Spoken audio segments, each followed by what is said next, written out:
focus a little on the Fourth Doctor as played by Tom Baker. As you say, he was 3 seasons deep into this long tenure himself at this time.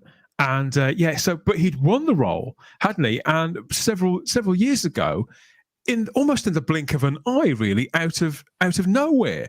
And just as the part of the Doctor transformed the life of this jobbing actor, Tom Baker would positively transform, evolve, and in some ways revolutionise the Time Lord himself, wouldn't he? So it was a firm fixture of British television at that point for well over a decade, and it had regained popularity under John Pertwee. I'd say that's fairly unarguable. Yes. So in replacing Pertwee had departed in, I won't say controversy, but under a bit of a cloud. Some things were said, some things were not said, but there were high-ish stakes to handing over this role on that series that kicks off the BBC's crucial Saturday night schedule to this complete unknown, manifest as a gawkish bohemian explorer who was peeking from between the brim of a really floppy hat and over the impossibly long scarf that everybody recognizes so much now, but at the time was just so different. He is probably the most alien Doctor of them all, even now. Mm-hmm. And yet he successfully walked the family audience, the established family audience, through 40 adventures across a record-breaking 7 full seasons. And the series became a phenomenal success that delighted millions each and every week. What I was wondering, is there anything left to say about the Fourth Doctor that isn't bleeding obvious or not being said? Not being said umpteen times, Stephen. There's probably a lot more to be said by Tom Baker himself, of course, who's never short of things to say about himself or his era. He's an extraordinary individual, isn't he? He's an extraordinary human being, and it's an axiomatic statement. But he is probably closer to the character of the Doctor than any of the other actors who play. Yes. When he's interviewed, he never sees. Listen to just as a case in point, and to try and rein us in to be as relevant as possible to the story. One of my favorite aspects of Tom Baker era DVDs is if he's involved in the commentaries, because it's another show in itself. Often actors on commentaries aren't terribly interesting. They can't remember much about the show. They didn't have that much interest in it apart from their bit. They talk about the weather. They talk about how cold it was that day. They talk about what they were wearing. Tom has given us lots of that shtick over the years, hasn't he? Throughout the 90s, he claimed not to remember anything. The Tom Baker years, that 1991 or 92 video. He remembers nothing about this. Nothing at all, apart from how attractive he found Wanda Ventham, and how as they applied more and more gold makeup, the more and more attractive she became. Apart from that, he can't remember anything, but apart from an anecdote about Edward Arthur, who played Adam Colby. But there's always, and he runs rings around the other actors there who often don't understand, because he's just made of irony, isn't he, Tom Baker? So they won't understand what he's saying because he's constantly sort of making jokes and subverting the whole situation, and that is quintessentially Tom Baker. And the Doctor that he plays, I think we were talking about, Pertwee and how he'd never found himself, as he said before, Doctor Who. So there's a close alignment between the Pertwee Doctor and John Pertwee himself. But the dividing line between Tom Baker and the Fourth Doctor is the most blurred of all the Doctors, and it's a wonderful thing, and it's a magnificent thing. And he is by far, I think, for me, regardless of that, I think 7 years was perhaps too long for anybody. There are times at which I think that he's not as focused as others, but taken all in all, he is quintessentially Doctor Who. And that look, there are, I think, 3 icons in the history of Doctor Who, instantly recognizable images for everybody, in society and culture. One's the police box, one's the Dalek, and the other one's him in that costume. They instantly recognised as Doctor Who. And that's why I would sort of say that I think there is an argument to be had that we would not still have Doctor Who in the 21st century without if him. It wasn't for Tom Baker. Because and obviously it's another parallel universe. What if we will never know? But I think there is an argument that we might not have Doctor Who today if it wasn't for Tom, simply because as you say, Stephen, the Tom Baker Doctor, the Fourth Doctor, is just still in everybody's mind. It doesn't matter what has gone before, what's gone since. That image of the long scarf, the floppy hat, the boggle eyes, the mad hair, that still is the image that everybody comes up with in their mind when they think of Doctor Who. So whilst you're right, Dan, the John Pertwee years definitely had, I think, consolidated the show in the minds of the public. It was the Tom Baker years that took it literally stratospheric, to the point where everybody, in the same way that with David Tennant, exactly the same as with David Tennant years, everybody was aware. If they weren't watching Doctor Who, you just simply couldn't avoid it. Everybody knew of it. It was always in the public conscience. And so I think that possibly had any other actor, who knows, we don't know, say it's a sliding doors moment, but had somebody gone into that role after John Pertwee that didn't have the same qualities that Tom Baker did, that really set it in the minds of the public as Doctor Who is an entity, I think it might have ended with that particular Fourth Doctor, whoever that would have been. It would have just drifted away. It wouldn't have died. It wouldn't have died terribly, I don't think. But I do think that Tom Baker being there at the time was the one thing that made Doctor Who what it is still today, which is quintessentially British and a quintessential part of British culture. And it hadn't been that up until the point that Tom Baker took over. However popular it was the Tom Baker years that made Doctor Who part of British culture. And that's why I think maybe the BBC wouldn't have revived it in 2005 had it not been that Tom had striven that success that then meant that Peter could take over and then Colin Nelson. I squarely place. Let's not forget, Simon, that if you look at interviews of people who were involved in 2003, 2004, around that time, but in particular Mal Young, who was executive producer of Doctor Who at that time, above Russell T Davies, he found it almost unthinkable to bring back Doctor Who without Tom Baker. It needed some persuading from Russell T Davies not to attempt to reinstall this actor in that role. This was decades after he'd last played it. You know, it was that strong, that impactful an image, and that lasting and longer shadow. In some ways, Tom Baker, even at the time, he seemed like the most unlikely of heroes. When you look back through his life, I mean, Thomas Stuart Baker was born in Liverpool in January of 1934, one of three children to a merchant seaman and a barmaid. And he had an incredibly unconventional life, practically from the beginning. He was supposed to be evacuated, wasn't he, along with all the other children during the war? But his mother just wouldn't let him go, as she didn't want him to leave her side, so she kept him at home. So most of the other children were evacuated, and he spends his time going through, obviously, wartime was a very harsh, very bleak and unforgiving domain, wasn't it? It was very, very exposing of everybody, let alone a child. And he would pick his way through the rubble of bomb sites for old shells and casings for various things. That would not have been the average childhood. And from then, you know, we all know the stories about how he, for a time in his teens, he was a monk. And then he went to work in the Army Medical Corps, during which time he spends his spare time reading. He's a voracious reader. He was then, and I understand he still is now, and also performing in amateur dramatics, which was how he ultimately ended up becoming an actor. But he worked multiple jobs for the best part of 20-odd years, didn't he, in between these acting roles, persevering and gradually sort of catching the eye of just people, influential people who would latch onto him, such as Sir Laurence Olivier, who petitioned for him to get a particular role, didn't he, with the National Theatre? Mm-hmm.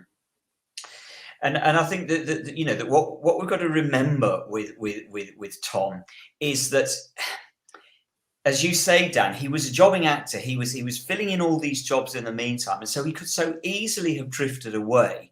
Yeah. And then, you know, I'm always left wondering with Tom. I think it's fair to say that Tom is one of the last living British eccentrics. I can think of very, very few left alive now, true British eccentrics. And I'm always left wondering how much of that is genuinely originally at the core of Tom Baker, and how much of it is, as you say, Dan, part of that sort of non-conventional upbringing as a child. He's had some remarkable experiences through his life. How much is he a product of his life, or how much is his life a product of him? I'm always left wondering. Being a child that's not evacuated when everybody else is, immediately that must have isolated him. Immediately. Yeah, absolutely. Of course it did. And so it cast him in a completely different role. And as I say, some of the other stuff that he was doing as a child, the things that he was involved with in the Catholic Church, that he was sort of encouraged, if not sort of pushed into by his mother. All of those things have sort of shaped him. And he's always said, one of his favourite stories that he always tells is how he began acting when he was very, very young, standing as a pallbearer at the side of graves, crying to get paid, because he knew that by if he stood there as snivelling, crying, somebody there would think that he was upset by the death of this poor person, and so he'd get a sixpence. And as his performance got better, he got more and more money, and that was sort of what started to get him into thinking about acting. See, even though we're talking about Tom Baker at the moment rather than the Fourth Doctor, I felt that when, for example, when we spoke about Pertwee, the Doctor was very much a costume, Stephen, that he put on. You know, he fastened up the frilly shirt, tugged on the smoking jacket, and there was the Doctor. I don't think that the Fourth Doctor and Tom Baker are so one and the same. It didn't really matter what he was wearing. We are talking about one and the same individual, if you know what I mean. Yeah, well, I think what's interesting about Tom Baker, everything's interesting about Tom Baker, but you know, there are moments of great synchronicity, dare I say, serendipity, to use a very Doctor Who word, in certain actors' lives, certain people's lives. But the opportunity that Tom Baker had to play Doctor Who was a wonderful one, obviously for him and for us and for the audience and for the program. But one wonders, you know, if he hadn't got Doctor Who, what sort of a career could he possibly have had? He'd been, you know, he was the furthest away from being a star when he became Doctor Who of any of the actors who'd done it. You know, Hartnell had a wonderful film career. Troughton was a very, very successful character actor when he became Doctor Who and went back to being one afterwards. John Pertwee was a star of the radio, of Vaudeville, etc. Tom Baker was a jobbing actor, and there's the photograph of him working on a bloody building site and having had, as he said, a flirtation with international, you know, filmmaking with Antony and Cleopatra, not Antony, but Nicholas and Alexandra, playing Rasputin, various sort of B-movie horror films like The Mutations and Vault of Horror. He was very, very fortunate in that when this opportunity came along to go and meet Barry Letts, because Barry Letts kept sort of offering it to people who couldn't find the right person, and they were sort of, you know, getting worried about time. He sends a letter to Bill Slater famously while he's on the building site, and by pure luck, the Golden Voyage of Sinbad is playing around the corner, so they can go around and check out if he can act, and they see there's this bloke's got charisma. But you know, Barry Letts goes in and tells Elizabeth Sladen. She's never heard of him, of course, you know. So, but I often think, looking at Tom Baker in other parts, things he went on to afterwards, Pertwee was fortunate to get a second great sort of TV stardom role in Wurzel Gummidge. There wasn't another one that came along for Tom Baker. Tom Baker continued, and long may he continue to be Tom Baker, the Fourth Doctor. I often think when I see him in other parts, he's too big and bizarre to play human beings. It is extraordinary. So it was just a wonderful moment that the perfect part that he is probably more perfect for than any other actor came along for him to play. And I'm sort of very dubious that without Doctor Who, he could have found anything that was anywhere near as right a fit as this. It was just one of those wonderful moments of magic.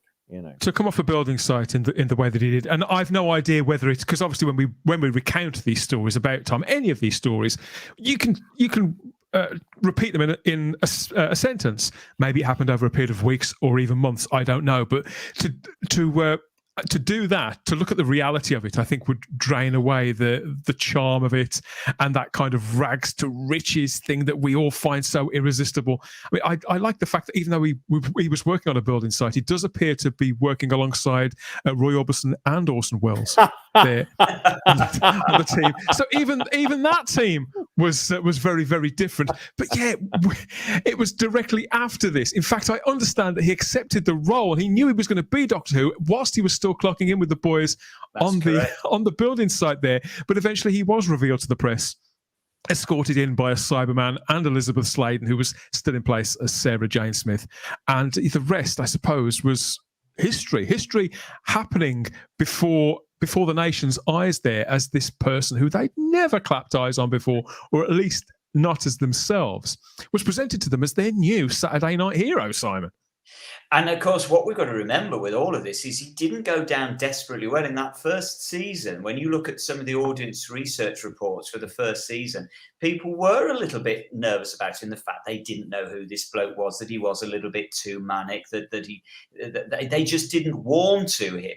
Some of them did, but a lot of them didn't warm to him. We look back at it now, and it's extraordinary to think that there is anybody out there that didn't just love Tom Baker from the very first second he appeared in Robot. But actually, there were people that were resistant to it and didn't warm to the performance at that point in time. I remember because people thought Pertwee'd been there for a long time. Yeah. Well, he has a long time, in televisual terms, 5 years is a very, very long time. I remember the very first day that Robot was transmitted, and I was 6, and I was being babysat that evening by the girl around the corner. Have I told this story before to you? No. This and my babysitter had a very famous uncle because she was called Elizabeth Rossiter.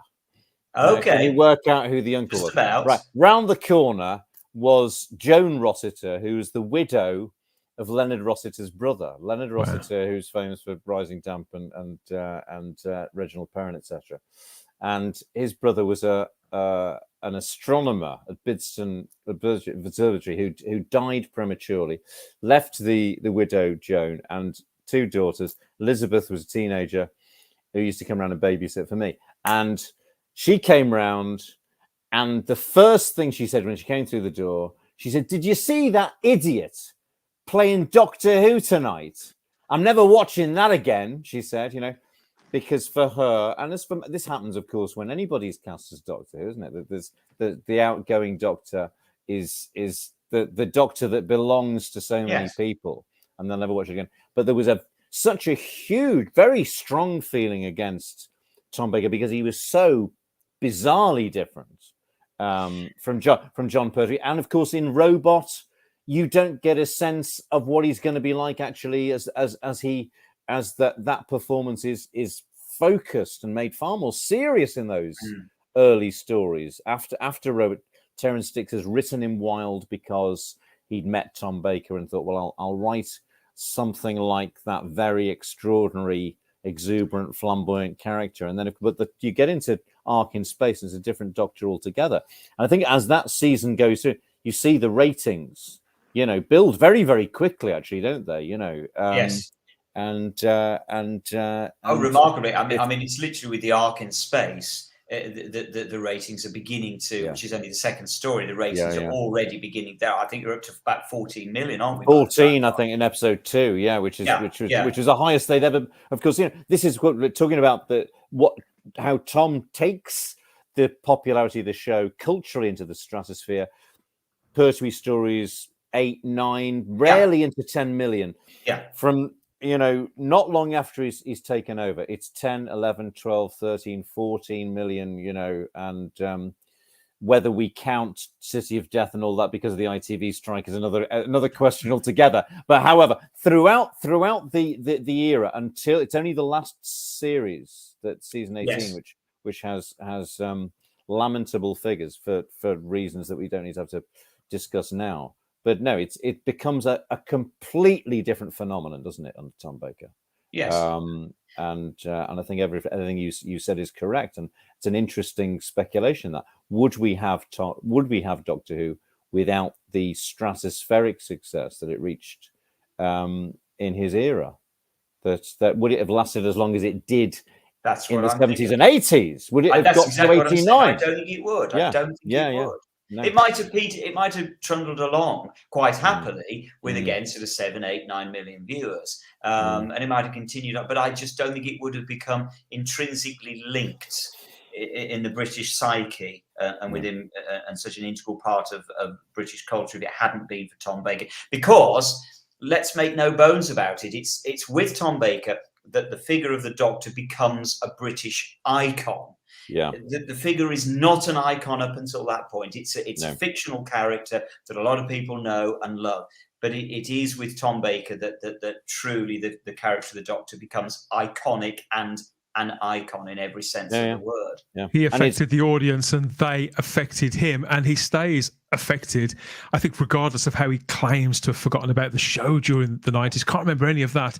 It's not to be doubted that the effect that he had on people and that was reciprocated, that never left him. Here's a word from Tom Baker about some of that, about his connection with the character and what it did for him.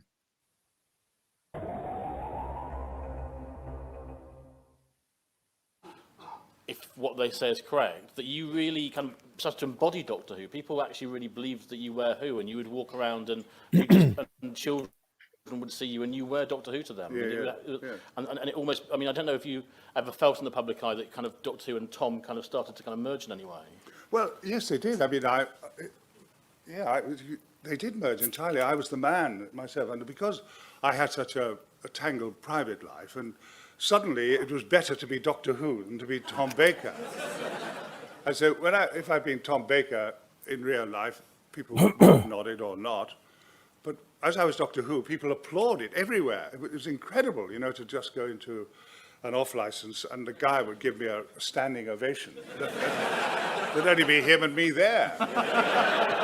And I took to it like a fish to water. It's no use my saying, it just embarrassed me. It didn't, it absolutely delighted me. The thing that I always find so remarkable about Tom Baker, when we look at him nowadays, that's what we see. We see this very ebullient, outgoing, very friendly guy that's really in love with the part. But I still remember so clearly seeing him at Longleat in 1983 at the celebration. And he was nothing like you've just seen there. He was he almost looked broken by Doctor Who. It looked like it had broken him, in that it was impossible to tell whether he was upset that he'd left the show that he loved, or whether he was glad to leave the show because it had made him so unhappy. It was really, but I remember how old was I? About 15 in 1983, watching him, as I say, at Longleat celebration. And he really did not seem in love with the part at that point at all. Do you think it had become a burden, or was his heart broken? It's really, really difficult to tell. But there was definitely a feeling that he didn't want to be associated with the part at that point. And of course, that's why he didn't do the 5 Doctors. And so it's remarkable I think the change that has come around in later years, when now he just embraces it so willingly and so lovingly, and as I say, so ebulliently. None of that was present immediately following his departure from the show. He left very, very much under a cloud, it feels. Well, I think in those days, of course, the concept of typecasting was such a strong factor in the way television was made and planned. And if you'd been in a television series, but particularly with that, nobody has ever been, all the ways in which we've been talking about him being the icon of Doctor Who. So the problems of typecasting must have been sort of monumentally larger than probably somebody else associated with another moderately successful show. Yeah. He thought, as he says at the end of the Tom Baker years thing, I thought the future was going to be golden. He said, I thought it was going to go from success to success to success. And it wasn't to be so. And touchingly on that, he says, until perhaps this year, 11 years on, I think he must have just got Medics. Yes. Probably was a sort of moderate success that he had later on. But it's like having been in the Beatles, isn't it? And then, you know, where do you go after that sort of stratospheric success? Everything's going to be a disappointment, particularly if actually largely it wasn't very much at all. I think he went back to play Oscar Wilde at Chichester in a stage and he play. played Long John Silver in Treasure Hunt straight afterwards, I think, didn't he? Treasure Island. And little bits and pieces, you know, playing that small part in the second series of Blackadder in the early 80s, and you'd see him popping up in things. And I remember at the time feeling sort of, oh, you know, how sad it was, you know, and yeah, like you said, I was at Longley, but I was going on a French exchange on the Sunday. He only turned up on the Sunday. At Longley. I was there on the first day, but I had to leave, so I didn't see him at Longley.